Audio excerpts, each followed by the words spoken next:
What other changes have you witnessed in the past several years? So one thing that's really hard to accept is there's a lot of seasonal variability to a med spa.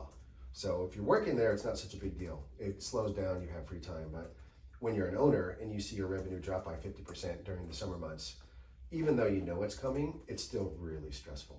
So that seasonal variability, which is always stressful, but I mean, you see economic uncertainty affect your business. I mean, really a lot of what we do at the med spa is discretionary funding.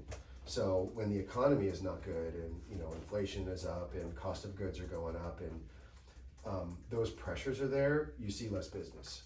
What you love about a small business is the things you can control. So if I see I'm not doing a good job with something, I can fix that and have better services and get more patients and they're happier. But when you encounter big pressures like the economy that you can't control, it's scary. Yes, that's just part of being a small business owner. It's why a lot of people don't do it. But in the last year, I think we've seen a downturn in discretionary funding, and because of the economy, kind of thing is always cyclical. So it'll pick up again. What are the biggest challenges you foresee happening to the industry in the next 5 years? When it comes to the med spa, I think probably corporatization. You're seeing a lot of, like, our biggest med spa in Charlottesville was bought out by a national company back in October of last year. And there's financial benefits to that, but there's the problem happens with patients and patient care, because once big corporations take over, you lose the benefits of going to a small business. You go to a small business, especially like you go to the front desk, you'll see me at the front desk all the time, or you'll see me as a provider.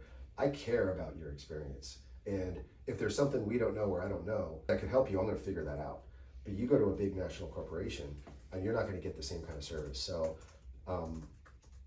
the corporatization of med spas is definitely happening, and I think it's gonna negatively impact patient care. And I really just hope there's still a place for these individual med spas.